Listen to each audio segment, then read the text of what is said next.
It is late summer, 1724. Somewhere along a nameless creek in what will one day be called North Texas, an Apache scout presses himself flat against the dry grass and counts horses. He stops counting at 200. The wind carries dust, sweat, and the particular silence of men trying not to be heard. For nearly a century, this ground, these rivers, these bison herds, this horizon, has belonged to his people. The Plains Apache were the first horse lords of this country, the first to turn Spanish contraband into a mounted empire. But the men gathering in the tall grass below him are not Apache. And in 9 days, this stretch of prairie will change hands for the last time. By the end of this video, you will understand why the tribe that taught North America how to ride a horse was, within 2 human lifetimes, hunted out of the one landscape that horses had given them, and why the group that replaced them didn't just win a war. They executed a full asset transfer: territory, herds, trade routes, and regional power, moved from one owner to another in the span of a single family lineage. History is never what you think. This is not a story about 2 tribes fighting over hunting grounds. This is a hostile takeover, the oldest kind, the kind that happens whenever one operator masters a new technology faster than the incumbent who introduced it in the first place. The Apache built the first vertical monopoly on the southern plains: horses, bison, trade corridors, captives, all of it locked under one integrated economic system. The Comanche didn't invent anything the Apache didn't already possess. They simply out-executed them with the exact same tools: faster, younger, and hungrier, and then priced them out of their own market entirely. Keep that word in your head for the next 30 minutes. Monopoly. Because this is the story of how one was built, how it was audited by force over 9 brutal days, and how it was permanently reassigned to new ownership. Before there was a Comanche problem, there was an Apache empire. And empires, by definition, do not begin as afterthoughts. By the early 1600s, bands of Apache, the people who would come to be known to history as the Plains Apache, the Jicarilla, the Lipan, had done something almost no other indigenous nation north of the Rio Grande had yet managed. They acquired horses from Spanish colonial stock in New Mexico, absorbed the animal into their economy within a single generation, and rebuilt their entire mode of life around it. This was not a minor lifestyle adjustment. This was a full-spectrum reallocation of resources: food production, mobility, warfare, social status, all of it, around one newly available asset class. Horses meant bison could be run down at speed, instead of stalked on foot for days at a time, using disguise and patience. Horses meant a raiding party could strike a rival camp at dawn and be 40 miles distant before retaliation was even organized. Horses meant that surplus, meat, hides, captives, tallow, robes, could move through a trade network at a volume no pedestrian economy on the continent could match. The Apache used that surplus to build something close to a regional trade monopoly. They controlled the approaches to New Mexican colonial markets. They controlled the richest bison range in the southern plains interior. For a stretch of decades, if a Spanish trader, a Pueblo village, or a rival indigenous nation wanted horses, hides, or captives moving efficiently through this corridor, they dealt with the Apache, and they dealt on Apache terms. This is worth sitting with for a moment, because most modern retellings skip straight past it. The Apache were not a footnote waiting for the real Plains horse culture to arrive later. They were the real Plains horse culture. Decades before the name most people associate with mounted warfare on this continent had even crossed the Arkansas River. And incumbents, as every market eventually proves, are the ones most vulnerable to a faster competitor, entering from a direction nobody was watching. That competitor was already on the move. What the Apache did not yet know was that their monopoly had an expiration date, and the countdown had already started, several hundred miles to the north. You've been told the Comanche were plains nomads who always rode horses, as if the animal were simply baked into their identity from time immemorial. Here's what actually happened. The Comanche were a Shoshone-speaking offshoot who split from their homeland in the Wyoming Basin sometime in the late 1600s, migrated south along the eastern edge of the Rockies, and encountered the horse as a new arrival. Exactly as the Apache had, only 2 or 3 generations later. That gap should have been fatal to them, competitively speaking. Late entrants into a market with an entrenched, well-supplied incumbent almost always lose. They arrive under-resourced, underconnected, and years behind on infrastructure. Instead, the Comanche did something the Apache never fully replicated. They did not treat horsemanship as a skill an adult warrior picked up. They treated it as an entire operating system, installed in every child from the moment he could stand. Comanche boys were mounted almost before they could walk unassisted. By adolescence, riding was no longer a discipline they performed. It was closer to an extension of the nervous system. By adulthood, a trained Comanche warrior could vault onto a running horse mid-stride, drop his body along its flank, using a braided rawhide loop woven into the mane, and loose arrows from beneath the animal's neck at a full gallop, effectively invisible to an enemy who, from a distance, believed they were watching a riderless horse charge past them. This was not showmanship, it was a battlefield technology. It turned every mounted warrior into a moving, self-concealing weapons platform, decades before European heavy cavalry would attempt anything remotely comparable in complexity. The logistics matched the tactics, and this is the detail that should genuinely stop you. Comanche bands, moving as a coordinated unit rather than scattered individuals, could cover close to 100 miles in a single day when circumstances demanded it. Consider what that number actually means operationally. 100 miles in a day is not a raid radius. It is a supply chain. It means a Comanche force could strike a target at dawn, withdraw with captured stock, and be operating in an entirely different river drainage by the following evening. Faster than word of the attack could even travel to a neighboring Apache band, let alone faster than a Spanish garrison could mobilize a response. The Apache had built the first mounted economy on the southern plains. The Comanche had built the faster one. And on a frontier where speed of information and speed of movement determined who controlled a given stretch of grassland in a given season, faster was not a marginal advantage. It was the entire game. What the Apache did not yet understand was that this was no longer a contest over territory. It was a contest over tempo. And in less than a decade, they were going to lose that contest so decisively that the loss would be measured not in miles of ground, but in days. 9 of them. The popular shorthand for what happened next is a battle. Singular, contained, over by sundown. That word survives because it's easier to put in a documentary title than what the record actually shows.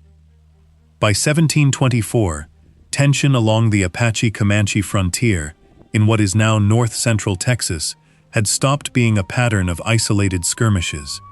It had become something closer to a sustained campaign, organized, repeated, and increasingly one-sided. Most retellings of this era jump straight to the outcome: the Comanche won. That framing erases the mechanics entirely, and the mechanics are the whole point of this story. A large Comanche force, likely numbering in the hundreds and operating alongside allied bands, engaged a major concentration of Plains Apache along a river system in the region. What followed was not a single decisive clash of the kind plains warfare usually produced.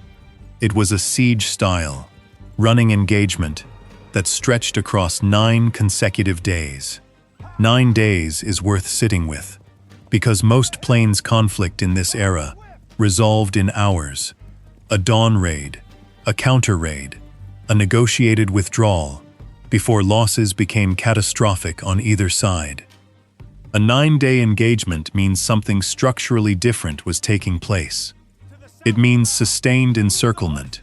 It means attrition of warriors, of horses, of stored food and ammunition, applied continuously rather than in a single burst.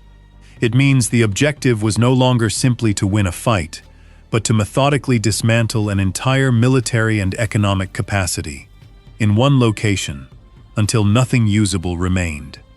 By the time it ended, the Apache force in that theater had been decisively broken. Losses in fighters, in horse herds, and in stockpiled resources were severe enough that the local Apache position on that stretch of the southern plains never fully recovered its former strength. This was not a battle that simply redrew a boundary line on a map somewhere.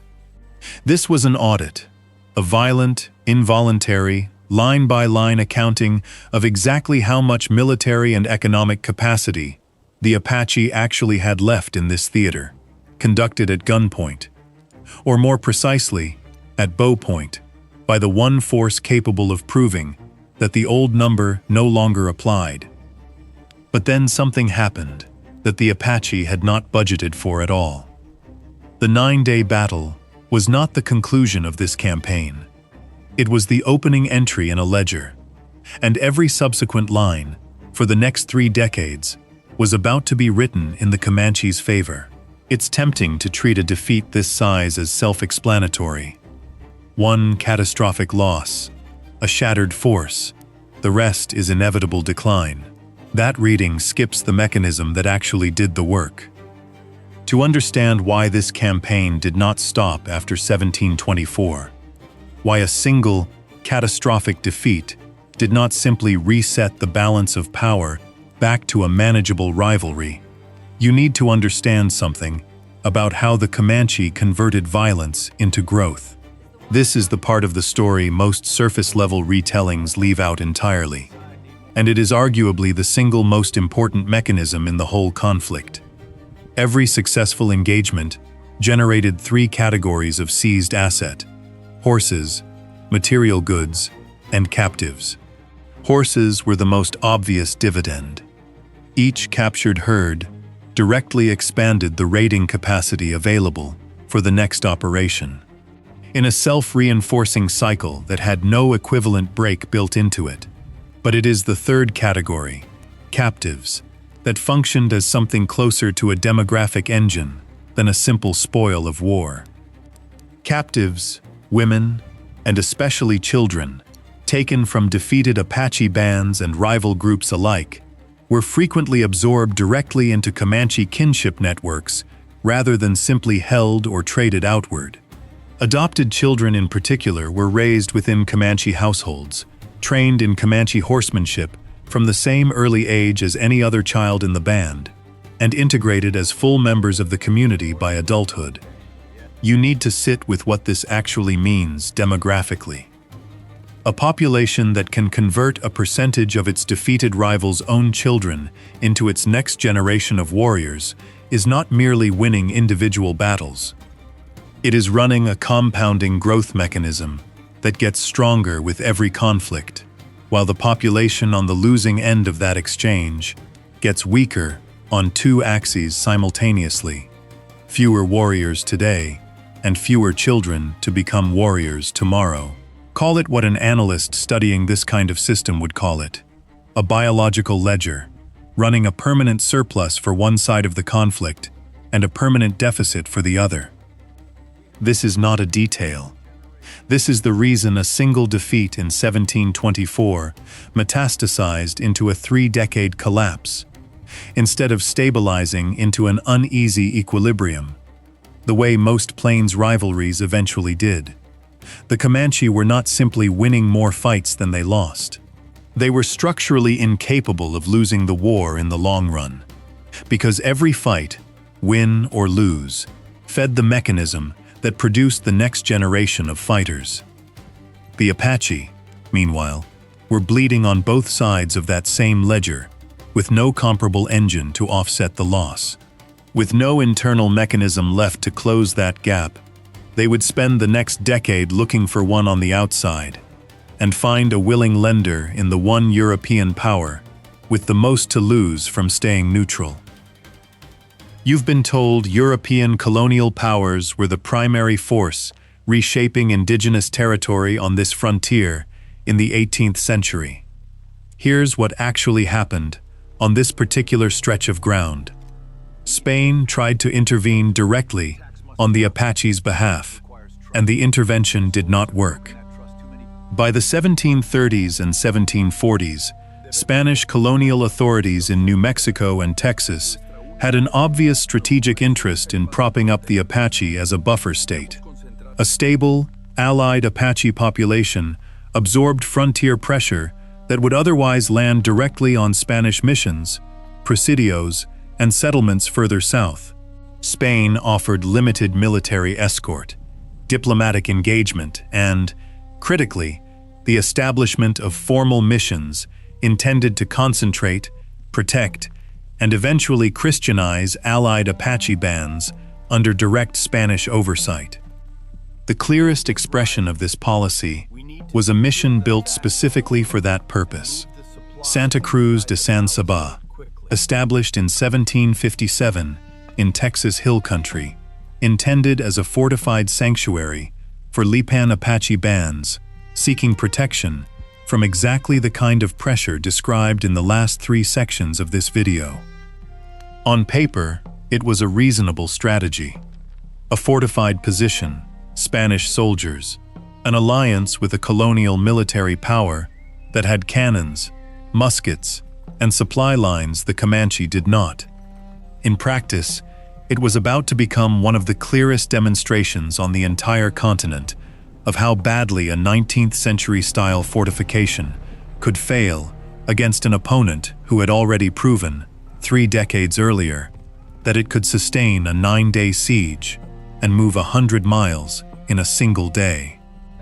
What the Spanish garrison at San Sabá did not fully account for was this: they were not up against a raiding party anymore.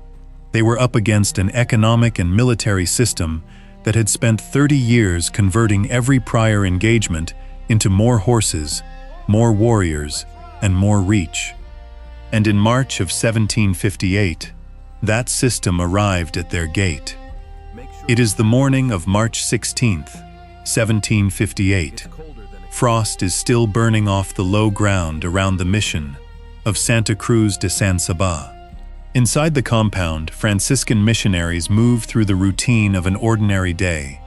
A bell for morning observance, soldiers rotating watch along a palisade that has never actually been tested. The Lipan Apache families this mission was built to shelter are not here. Most left months earlier, unwilling to stake their safety on walls this exposed. A judgment call that will look, by nightfall, like the only correct one made on this ground in over a year. There is a sound on the ridgeline that should not be there. Not thunder, hooves, thousands of them. What arrives at San Sabá that morning is not a raiding party. Contemporary accounts describe a combined force of Comanche and allied nations, Wichita-affiliated groups, Tonkawa, and others drawn into an alliance built explicitly to counter Spanish Apache cooperation, numbering by some estimates in the thousands. Many are mounted. Some, notably, are carrying French-supplied firearms, a detail that should stop you cold. This is no longer a contest between bows and Spanish muskets. Multiple colonial powers are now arming opposite sides of the same plains conflict, and the Comanche-led coalition has the newer contracts. The mission's defenses, built with Apache protection in mind, rather than a siege of this scale, do not hold in any meaningful sense. Missionaries are killed. The mission church and surrounding structures are burned. Livestock and mission supplies are seized or destroyed. Spanish soldiers, badly outnumbered, are able to do little beyond survive the encounter and report what happened.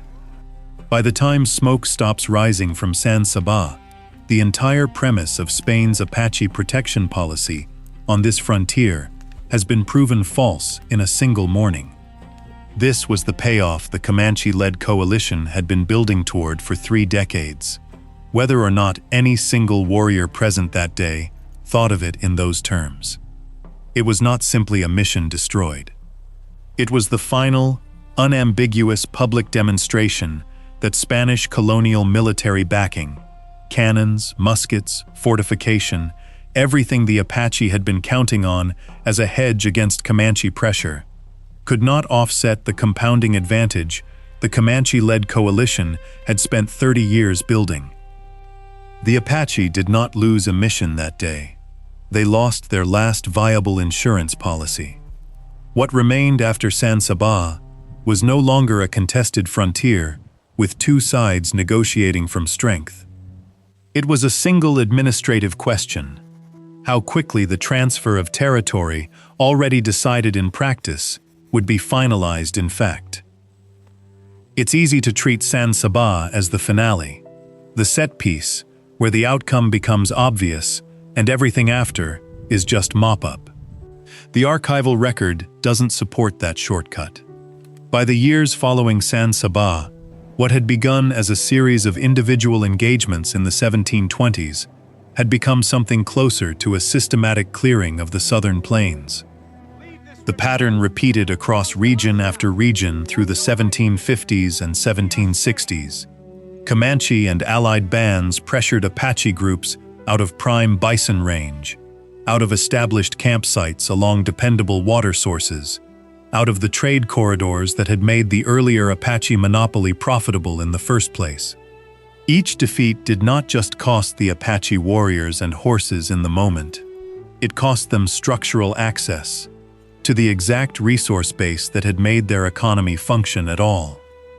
Displaced Apache bands were pushed progressively south and west, off the high-yield bison plains and into the harsher terrain of the desert southwest and the mountain country beyond it.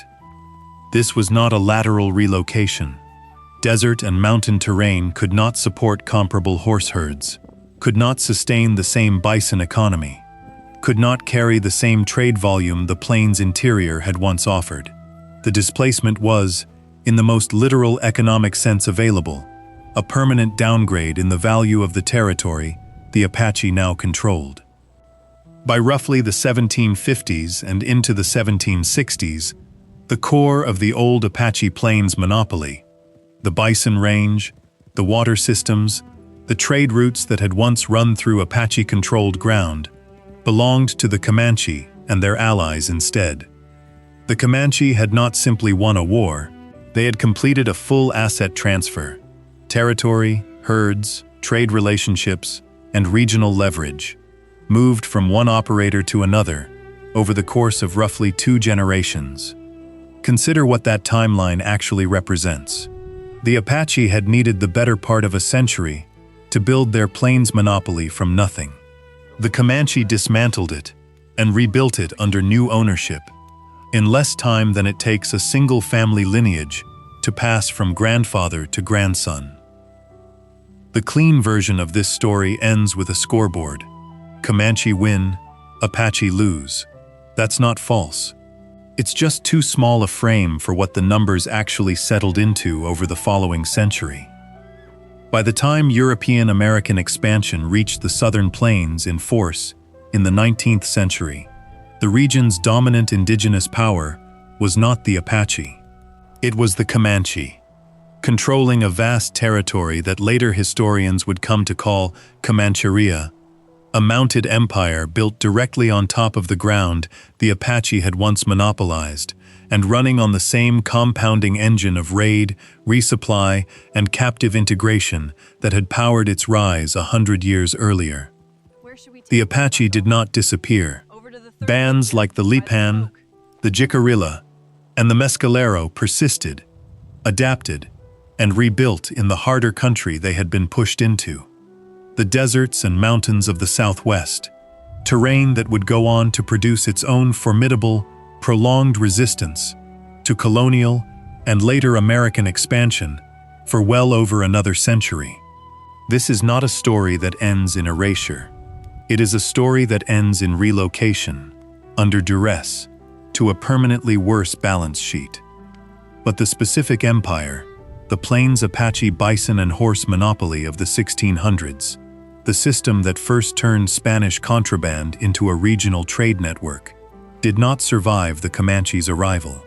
It was not weakened into a smaller version of itself. It was replaced. This is the detail that gets lost in the simplified version of this story. The version where the Comanche were the great horse nation of the southern plains, as if that title had no prior owner at all. It had a prior owner. The Comanche didn't invent plains horse culture. They inherited a functioning system built by someone else, out-executed its founders with their own tools, and ran it more efficiently and more ruthlessly than the people who built it ever had. Return to the ledger. The Apache opened the account. They were the first to convert Spanish horses into a functioning plains economy. The first to prove that mobility and bison access could be turned into regional power that outside empires had to negotiate with, rather than dictate to. For the better part of a century, every transaction on the southern plains ran through them, on their terms. The Comanche did not out-innovate them with new tools. They out-executed them with the same ones. Faster training, faster movement, a self-financing cycle of raid and resupply, and captive integration that compounded with every engagement, until a 9-day battle in 1724 proved the old monopoly could be broken, and a burning mission in 1758 proved, publicly and permanently, that it could not be rebuilt with borrowed Spanish muscle either. The frontier does not reward the first mover. It rewards the operator who masters the system fastest, and it has never once cared whose system it was to begin with.